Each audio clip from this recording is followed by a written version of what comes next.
오늘은 평강의 왕이라는 제목으로 함께 말씀 나누도록 하겠습니다. 우리가 뉴스를 보면 여전히 우크라이나와 러시아의 전쟁이 계속되는 것을 우리는 볼 수 있습니다. 2022년 2월 24일 날 시작된 우크라이나와 러시아의 전쟁은 지금 거의 몇 달 지나면 2년이 되어가죠. 엊그제 시작한 것 같은데 벌써 1년하고도 8개월, 9개월 이상 지나가고 있습니다. 어쩌면 이스라엘과 팔레스타인 그 하마스의 전쟁 때문에 지금 우크라이나와 러시아의 전쟁이 조금 우리의 어떤 인식에서 벗어나 있는 것이 사실입니다. 그래서 나토나 미국이나 예산이 없어서 더 못 도와준다는 이야기를 우리는 뉴스에서 심심치 않게 들을 수 있습니다. 제가 서도 이 말씀 왜 드리냐면 우리가 오늘 보는 이사야가 우리에게 말씀하시는 네 번째 예수님의 이름, 네 번째 호칭은 평강의 왕, 평화의 왕이라고 이사야는 우리에게 예수님에 대해서 이야기하고 있습니다. 여러분이 생각하는 평강, 여러분이 생각하는 평화는 어떤 것입니까? 어떤 것이 평화라고 생각하십니까? 종종 우리는 평화에 대해 생각할 때에 이런 생각을 합니다. 전쟁을 하지 않는 것, 어떤 한국의 경우에 빗대보면 남북한이 나눠져 있는데 어떤 적대 행위를 중단하는 것. 지금 38선을 가운데 놓고 잠깐 휴전 상태에 있잖아요.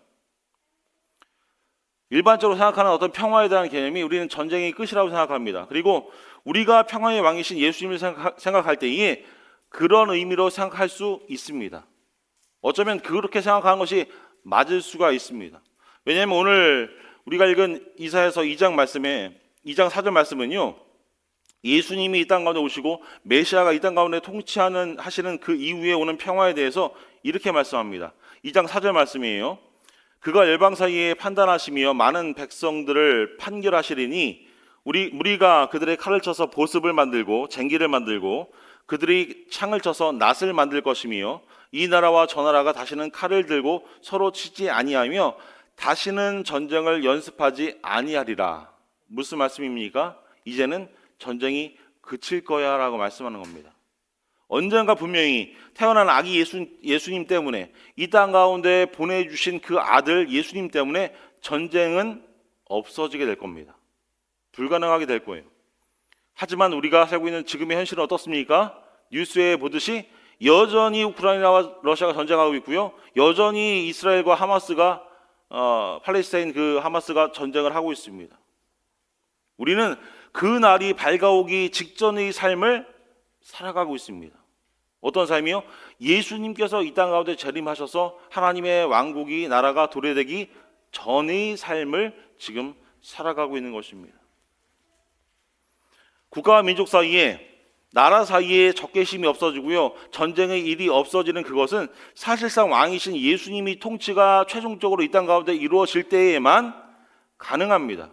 성경은 우리에게 그걸 가르쳐주고 있어요. 어떤 의미에서 그것은 성탄절에, 첫 번째 성탄절에 크리스마스에 베들레헴에 탄생하신 평화의 왕으로 오신 예수님 때문에 우리에게 주어진 축복 중에 하나일 것입니다.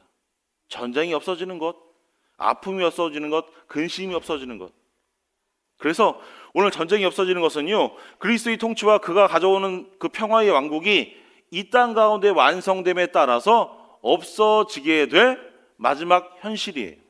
지금 우리 눈에는 보이고 만져지고 느껴지고 죽는 사람들을 보잖아요. 아무런 이유 없이 죽는 그 어린아이들, 또 많은 사람들을 보지 않습니까?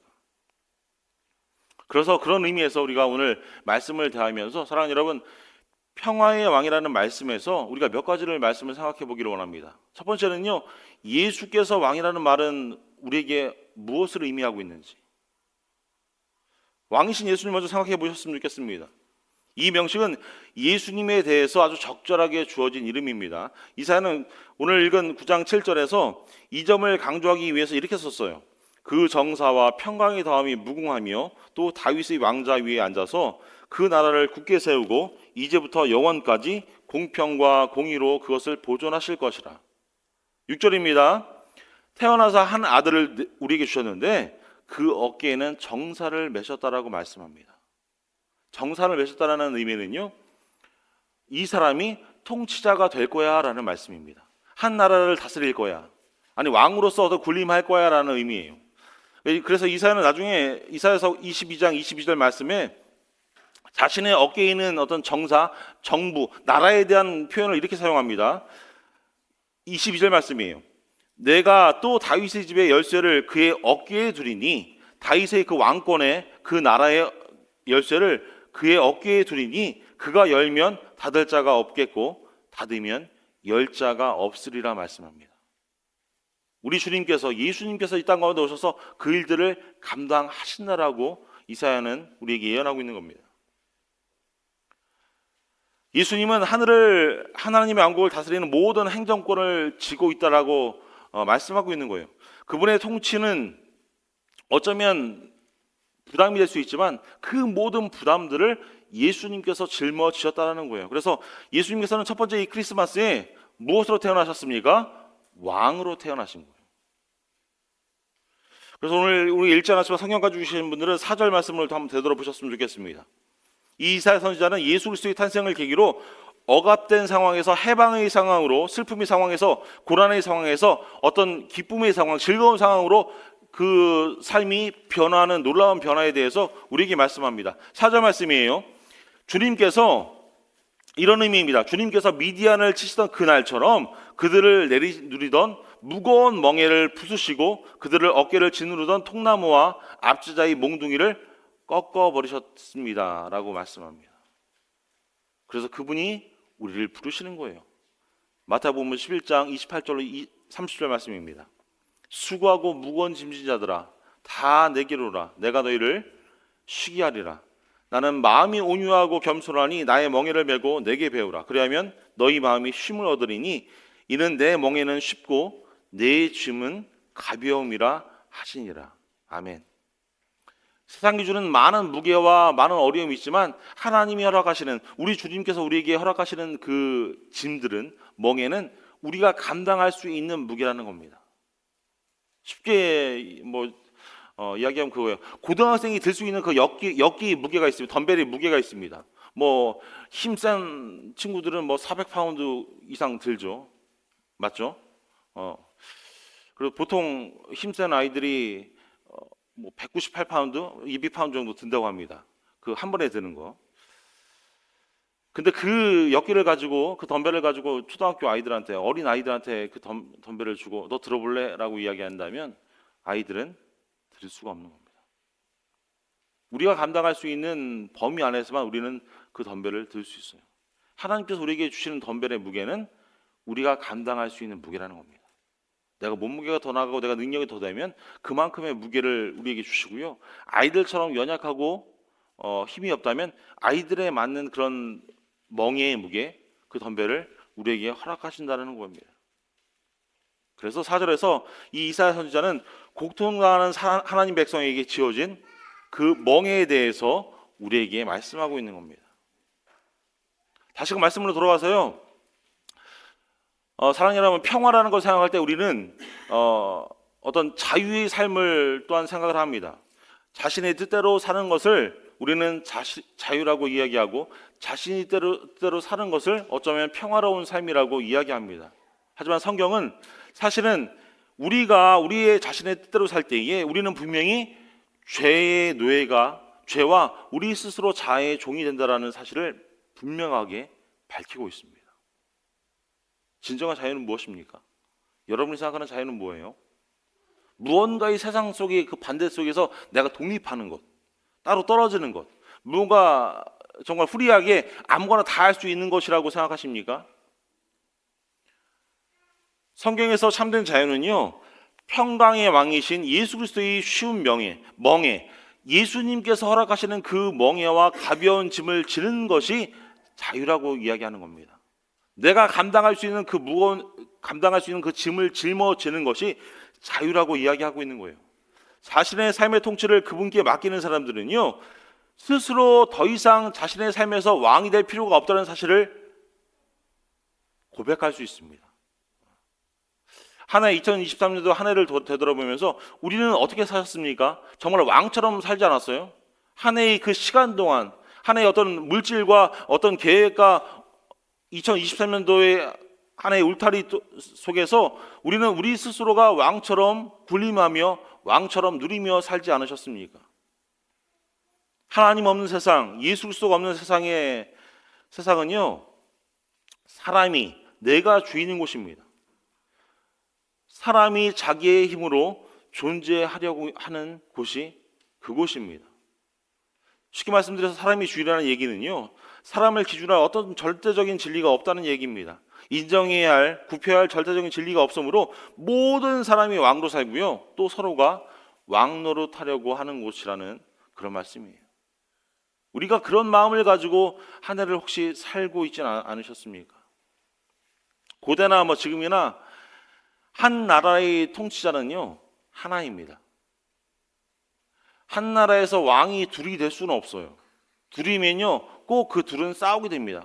서로 기득권을 차지하기 위해서 싸우다가 결국은 그 나라가 갈라지게 되는 것들을 우리가 볼 수 있습니다. 그래서 중국 역사에서 춘추 전국 시대라는 이야기가 있잖아요. 서로 왕이 되려고, 서로 자신이 왕이라고. 그리고 나라가 갈라지고요. 더 나은 왕이 오셨으니까 저와 여러분은 그분의 통치에 복종하고 그분의 주권에 무릎을 꿇고 그분의 주권을 받아들일 필요가 있습니다. 그런 의미에서 예수님께서 저와 여러분의 삶을 통치하게 내어드리십시오. 우리는 예수님을 신뢰해야 합니다. 그분의 평화의 왕이시고요, 오늘 말씀 가운데 정사와 평강의 다음이 무궁하다라고 말씀합니다. 그래서 왕이신 예수님께 우리가 마음의 무릎을 꿇고 나아가야 합니다. 그래야 우리가 이 땅 가운데서 얻을 수 없는 참된 평안을 누릴 수가 있는 거예요. 사실 예수님 모실 수 있는 다른 방법은 없습니다. 예수님을 나의 주인으로, 나의 왕으로 모시지 않고서는요, 절대로 구세주와 구주로, 주님으로 우리는 예수님을 믿을 수가 없습니다. 성경에 예수님께서는 마음을 깨끗하게 하라고 우리에게 명령하시는데요, 예수 그리스도의 통치 없이는요, 절대로 우리는 구원이라는 것을 이룰 수 없습니다. 구원을 이루었을 때의 우리의 삶은요, 이런 거예요. 이전에 생활했던 그 방식을 내가 예수님을 받아들이고 난 이후에 이전처럼 똑같이 계속할 수가 없다는 것을 의미합니다. 그것이 구원의 삶이에요. 구원받은 자의 삶이에요. 내가 구원이라는 어떤 확신을 얻었을 때에 나는 좀 깨끗함을 입었으니까 똑같이 살아도 되겠지. 그래도 구원받을 수 있지. 물론 구원이라는 것이 없어지는 건 아닙니다. 하지만 그런 삶은요, 구원받은 자로서의 삶이 아닙니다. 그건 이단 구원파가 사는 삶이죠. 오늘 말씀을 다시 좀 들어와서 베들레헴의 아기 예수는요, 통치하러 이 땅 가운데 오셨습니다. 그리고 저와 여러분을 위한 왕이 되기 위해서 이 땅 가운데 오셨습니다. 그리고 그분은 왕이 되셔서 모든 압제자들의 지팡이와 권세와 그 무거운 것들을 다 없애시고요, 멍에를 제거해 주십니다. 그리고 그분은 우리가 감당할 수 있는 알맞은 무게의 멍에, 근심, 걱정들을 우리에게 허락하시고 또한 함께 짊어져 주십니다. 그것이 복음입니다. 그래서 예수님은 우리에게 그분의 통치에 복종하라고 부르시고요, 너희가 감당할 그 멍에를 지고 나를 따르라고 오늘 우리를 부르신 줄로 믿습니다. 그래서 바라기는요, 우리 사랑 가족들의 삶에서 2023년도를 살아가고 또 2024년도를 계획하고 기도하는 가운데 하나님, 나에게 왜 이런 어려운 짐들을 아직도 허락하십니까? 건강의 문제, 물질의 문제, 어떤 삶의 어떤 시간들의 문제, 왜 나한테 이런 문제들, 여전히 힘든 그런 문제들을 저에게 주십니까? 라고 어떤 그런 불만이 있으시다면 오늘 말씀 가운데 바로 서셨으면 좋겠어요. 우리가 마땅히 짊어져야 할 그 멍에를 가지고 왕이신 하나님께, 왕이신 예수 그리스도께 나가야 됩니다.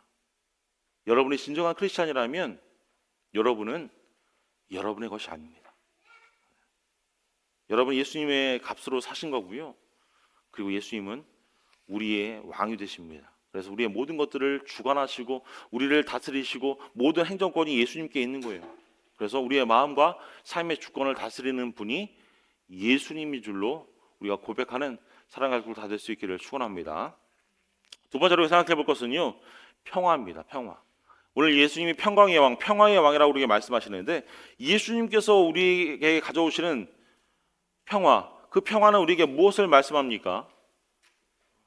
예수님께서 우리에게 주시는 평화, 그 평화는 우리에게 무엇을 의미합니까? 그래서 우리가 이 평화라는 것을 생각해 보기 전에 먼저 우리 삶에서 피해야 될 실수가 있습니다.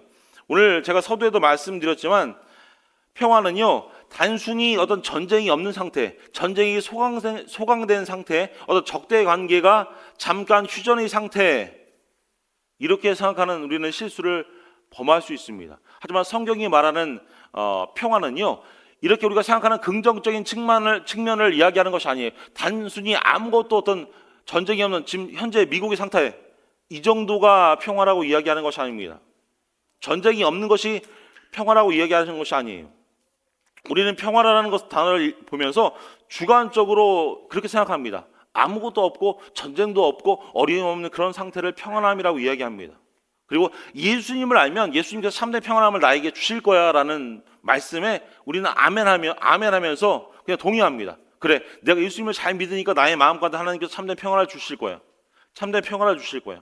그러나 왕이신 예수님의 주권과 다스림 안에서 평화가 온다는 뜻은요, 오늘 이사야 선지자가 우리 가운데 아기 예수로 오신 그 예수님을 통하여 우리에게 평강의 왕으로, 평화의 왕으로 우리에게 평화를 주신다는 그 의미는요, 그분이 우리의 마음을 다스릴 때에 이해에 뛰어난 하나님의 평강을 우리에게 가져오셔서 예수 그리스도 안에서 우리의 생각과 마음을 지키신다는 뜻입니다. 우리가 늘 평안한 마음이기 때문에 우리의 삶의 모든 여정길이 평안하기 때문에 내가 평안을 누린다는 그런 의미가 아니라 나의 삶이 여전히 불만 가운데, 불평 가운데, 어려움 가운데, 풍성하지 못함 가운데 있음에도 불구하고 하나님께서 주시는 그 평강을 우리에게 가져올 때에 우리의 마음과 생각은 평화로울 수 있다는 겁니다. 그래서 오늘 메시지의 주된 우리의 관심은요, 이 말씀에 포커스가 맞춰져야 합니다. 평강의 왕, 평화의 왕, 실제로 우리의 삶에 오는 평화, 하나님께서 허락하는 그 샬롬이 우리에게 있어져야 하는 줄로 믿습니다. 샬롬이라는 말은요, 참 놀라운 말입니다. 그것은 평화의 모든 의미를 가지고 있지만 훨씬 더 그 평화를 넘어서는 것이 샬롬이에요. 조금 전에 말씀드린 것처럼 단순히 어떤 편안함을 의미하는 것이 아니라 인생의 모든 여정길 가운데 무언가를 성취하는 것, 무언가를 행복을 누리는 것, 무언가 번영하는 것, 그 모든 것들을 포함하는 의미가 샬롬이에요. 그래서 유대인들이 샬롬이라고 인사했을 때 하나님의 평화가 여러분에게 임하길 원합니다 라는 의미는 여러분의 삶에 원하는 그 많은 것들을 성취하길 원하고요, 여러분의 삶에 정말 행복하길 원하고요, 기쁘길 원하고요, 즐겁길 원하고요, 여러분의 삶이 지금보다 더 낫게 성장하길 원합니다 라는 그런 인사예요. 이런 포괄적인 샬롬, 이 평화의 의미는요, 이사야가 구약의 선지자들과 함께 미래에 대해서 이야기한 그런 말씀과도 일맥상통합니다. 그래서 이사야서 40장 4절 말씀 보시면 이렇게 말씀합니다. 골짜기마다 도두어지며 산마다 언덕마다 낮아지며 고르지 아니한 곳이 평탄하게 되며 험한 곳이 평지가 될 것이요. 누가복음 3장 4절로 5절 말씀이에요. 선지자 이사야의 책에 쓴 바 광야에서 외치는 자의 소리가 있어 이르되 너희는 주의 길을 준비하라. 그의 오실 길을 곧게 하라. 모든 골짜기가 메워지고 모든 산과 작은 산이 낮아지고 굽은 것이 고자지고 험한 길이 평탄하여질 것이요 라고 말씀합니다.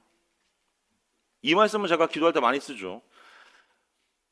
인간의 굽은 부분이 정리되고 거친 곳이 평탄해지고 험한 땅이 평지가 되는 새로운 시대를 그들은 꿈꿨습니다. 오늘 살아가는 우리도 이런 꿈을 꾸죠. 어리석은 사람들은 지혜로워지고요, 지혜로운 사람들은 겸손해지고요, 사막에 꽃이 피고 산에 포도주가 흐르고 울음이 그치고 사람들이 전쟁 없이, 아니 아무런 무기 없이도 편안하게 잠들 수 있는 그 시대를 그들은 꿈꿨습니다. 사람들이 평화롭게 일하고 귀한 결과를 얻기를 원하고 양은 사자와 함께 누울 수 있었습니다. 모든 자연은 다 풍요롭게 보이고요, 자비롭고요, 경이로움으로 가득 찬 세상으로 보입니다. 모든 인간은 남자나 여자 할 것 없이 다 사랑으로 함께 뭉칠 겁니다. 모든 자연은, 모든 인간은 하나님을 바라보고 하나님과 동행하고 하나님을 향하고 하나님으로 인하여 기뻐하게 될 것입니다. 이것이 샬롬이에요. 우리가 꿈꾸는 샬롬입니다. 이사야 9장 4절 말씀 다시 한번 살펴보시면요, 이 내용 중에 일부를 우리가 볼 수 있습니다. 선지자가 메시아의 통치를 통해서 그의 백성의 어깨에서 압제자의 지팡이를 꺾는 것에 대해서 묘사합니다. 미디안의 날이 미디안을 물리치던 때처럼 내가 모든 압제자의 어려움들을 다 꺾어버릴 거야, 없앨 거야. 요점은 이겁니다. 왕이신 메시아가 가져오는 그 평화는요, 어떤 평화를 위해서 승리하는 평화를 우리에게 말씀하고 있는 겁니다. 승리를 했기 때문에, 전쟁에서 승리를 했기 때문에 내가 평화를 얻었다라고, 그 평화를 너희가 누릴 수 있다라고 우리에게 말씀하고 있는 거예요. 그것이 실제 5절의 말씀의 요점이에요. 오늘 9장 5절 말씀 보시면요, 이런 말씀입니다. 침략자의 군화와 피 묻은 군복이 모두 땔감이 되어서 불에 다 없어질 것이기 때문이라라고 말씀합니다. 그러므로 우리 마음속에 이 그림을 정확하게 그리셨으면 좋겠습니다. 큰 전투의 장면을 상상해 보십시오. 적군은 완전히 패배했고요, 마침내 전투의 모든 것이 끝납니다. 이제 연기가 거치고요, 전투 도구가 곳곳에 흩어져 있습니다. 신발과 피 묻은 어떤 의복들이, 피 묻은 전투복들이 다 뒤덮여 있는데, 이것들을 다 이제 모아서 승리의 어떤 결과로 그것들을 다 불태웁니다. 이 메시지는 간단합니다. 예수님께서 전쟁 가운데 승리하신다는 말씀이에요. 절대적으로 승리하신다는 말씀입니다. 그분이 가져오는 평화는요, 세상 가운데 우리가 보여주는 전쟁 가운데 우리에게 허락하시는 승리의 평화입니다. 사랑하는 여러분, 여러분이 생각하는 예수님의 이미지는 무엇입니까? 제가 어렸을 때부터 생각했던 예수님의 이미지는 언제나 온유한 이미지입니다. 그리고 우리 주보에도 주보에 있는 그림이 그 양떼를 이끌고 있는 목자의 그 예수님의 그림이잖아요. 어렸을 때부터 제가 알고 있던 그 예수님의 그 형상은 항상 그 어린 양을 그 품에 안으시고 양떼에 둘러싸여서 서 있는 그 예수님의 성화, 그 모습이 어렸을 때부터 거의 고등학교 때까지 내내 머릿속에 박혀 있었어요. 그래서 예수님은 저런 온화한 분이시구나, 인자하시는 분이시구나, 전쟁을 모르시는 분이구나, 싸움이 없으신 분이구나, 싸움을 싫어하시는 분이구나, 그렇게 생각했습니다. 그런데 그렇게만 생각한다면 오늘 우리가 읽은 9장 6절의 말씀 가운데 평화의 왕으로 오시는 그 예수님을 확실히 오해할 수 있는 겁니다. 그 평화를 이루기 위해서는요, 승리가 필요합니다. 승리하셔야 우리 가운데 평화를 허락하실 수 있는 거예요. 우리는 잘 알고 있습니다. 예수님의 지상사역 가운데 그 시작과 끝에 예수님을 위협하는 많은 것들이 있었습니다. 예수님이 태어날 그 첫 번째 크리스마스 그날 밤에 어떤 일이 있었습니까? 헤로드 왕은 동방 박사들이 방문해서 유대인의 왕으로 태어나신 분이 어디 있냐고 이렇게 물을 때에 자기가 생각하는 그 문제를 없애기 위해서 이야기하죠. 나도 그 아이에게 가서, 그 왕에게 가서 경배하기 위해서 너희들이 찾으면 나에게도 좀 알려줘. 예수님이 통치와 경쟁하는 겁니다.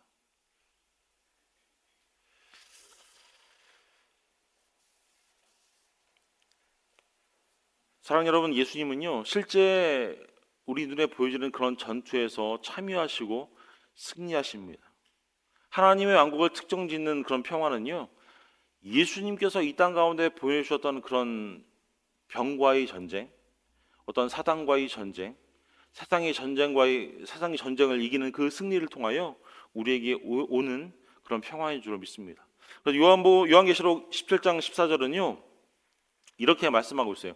오늘을 살아가는 우리의 삶에서 여전히 일어나는 그런 전쟁의 모습에 대해서 이렇게 표현합니다.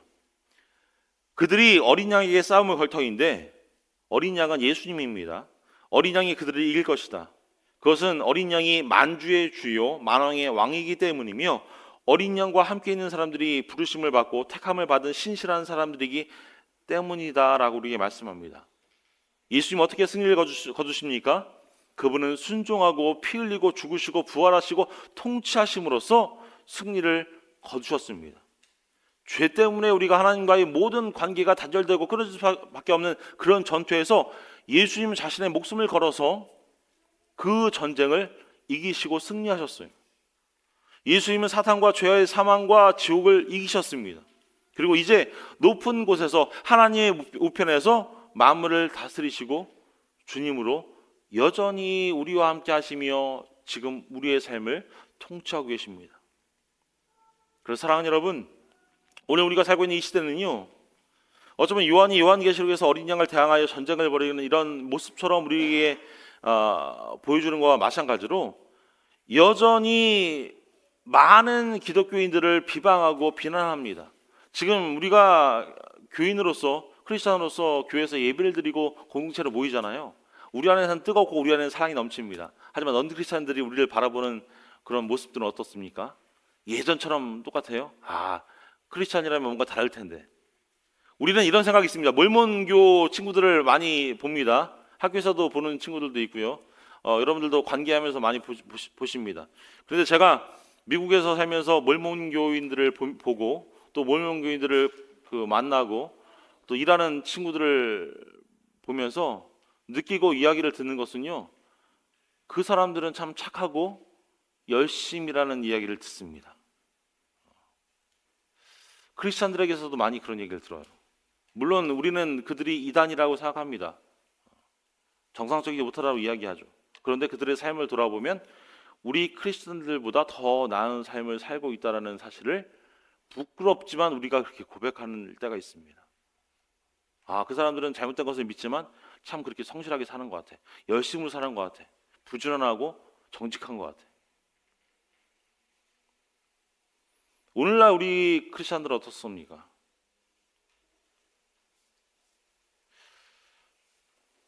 그렇지 못하잖아요. 참 부끄러운 게 참 사실입니다.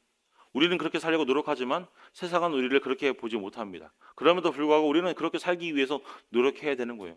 저는 왜 몰몬교인들이 그렇게 칭찬을 받을까라는 생각을 그런 묵상이 아니지만 생각을 했을 때가 있습니다. 왜 그럴까라고 생각해 보니까 그들이 교인이 적어요. 크리스찬에 비해서 택도 없이 적습니다. 그래서 그들은 많이 드러나지 않는 거예요.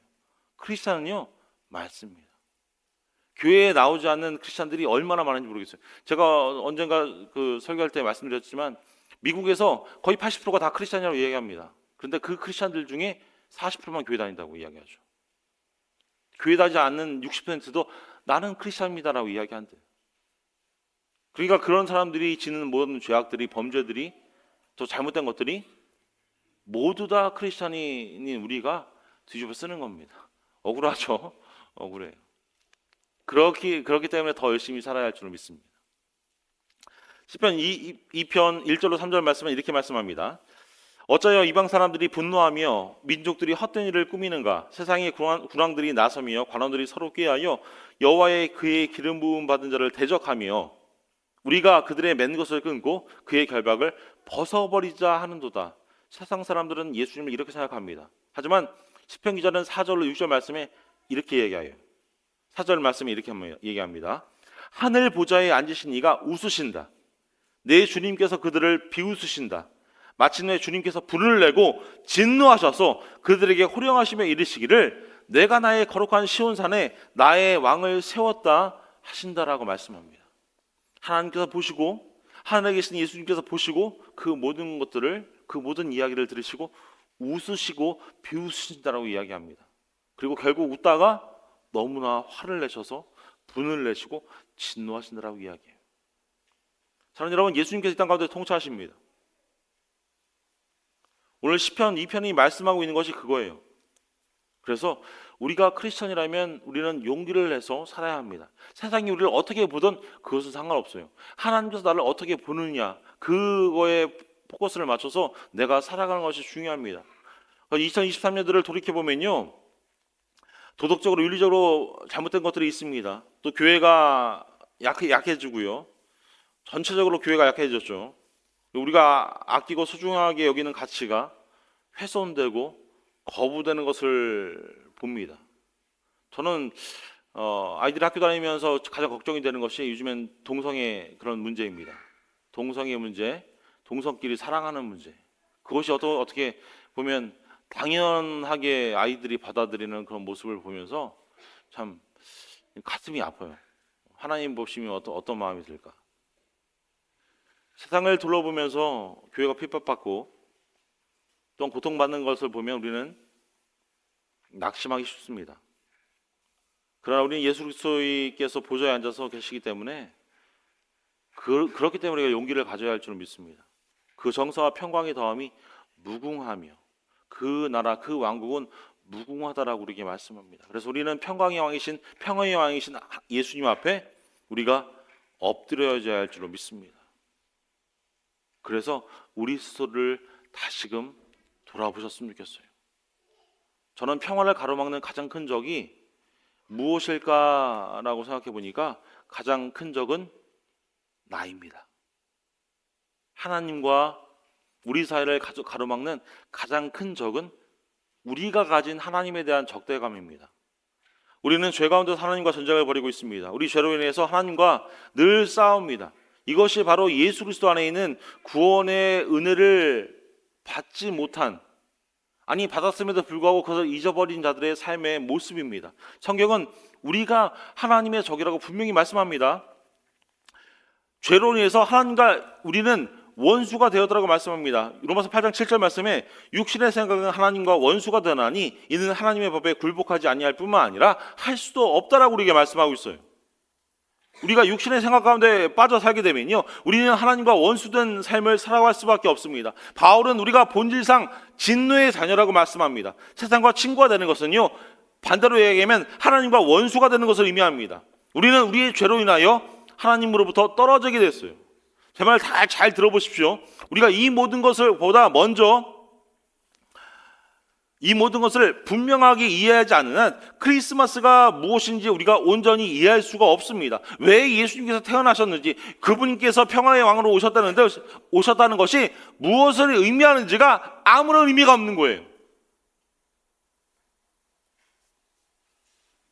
예수님께서 우리에게 가져올 수 있는 평화를 알 수 있는 유일한 방법은요, 먼저 예수 그리스도께서 우리를 위해서 전능하신 하나님과 평화를 이루도록 하셨다는 사실을 우리가 아멘으로 믿음으로부터 시작할 수 있습니다. 예수님께서 십자가의 피로 화평을 이루셨음을, 평화를 이루셨음을 우리가 아멘으로 믿을 때에만 가능해지는 거예요. 그래서 오늘 우리가 믿지 않는다면 우리는 하나님의 진노와 저주 아래 놓일 수밖에 없습니다. 하나님의 공의와 정의로운 그런 심판 아래 놓일 수밖에 없습니다. 그러나 성경은 우리에게 말씀합니다. 예수님은 십자가에서 하나님의 심판의 진노를 다 감당하셨으니 이는 그를 믿는 우리로 하여금 용서함을 받고 하나님과 화목하게, 하나님과 평화를 누리게 하려 하심이라. 사랑하는 여러분, 여러분은 진정 예수님과 함께 하나님의 평화를 누리고 계십니까? 말씀 나누도록 하겠습니다. 사랑하는 여러분, 평화의 왕이 여러분에게 평화를 주신다는 것이 무엇을 의미하든 그것은 먼저 예수님께서 우리 가운데 흘리신 그 십자가의 보혈로 하나님과 화목하게 되었다는 것을 의미합니다. 그러기 위해서 우리는 예수님 앞으로 나와서 우리 자신의 삶의 모든 것들을 내가 왕이 되어서 나의 삶을 통치하는 것이 아니라 그분께 오셔서 예수님의 손에 우리의 모든 것을 맡겨서 평화의 왕이신 나의 주인이신 주님이 예수님이 되어주십시오라고 간구하며 나아가야 할 줄로 믿습니다. 그래서 하나님께로 가시는, 예수님께로 가시는 쉽고 우리가 감당할 수 있는 가벼운 멍에와 짐을 짊어지면서 너희 영혼에 쉼을 얻으리라 하시는 그 하나님의 말씀, 그 예수 그리스도의 말씀이 저와 여러분의 말씀이 될 줄을 믿어요. 그래서 하나님께서 우리를 하나님의 왕국으로 초대하십니다. 그곳은 수고하고 무거운 짐진 자들이 쉼이 있는 곳입니다. 바라기는 우리 사랑하는 학교 모두가 크리스마스에 이 땅에 오신 아기 예수이며 우리가 몇 주 동안 나눴던 기묘자라 모사라 전능하신 하나님이라 영원하신 하나님이라 영원하신 아버지라 오늘 우리가 나눈 평화의 왕이신 위대한 평화의 왕이신 예수 그리스도께 와서 무릎을 꿇으시는, 그래서 참된, 세상에 줄 수 없는 참된 평화를 누리시는 우리 사랑하는 가족들 다 될 수 있기를 주님의 이름으로 축원합니다. 기도하겠습니다.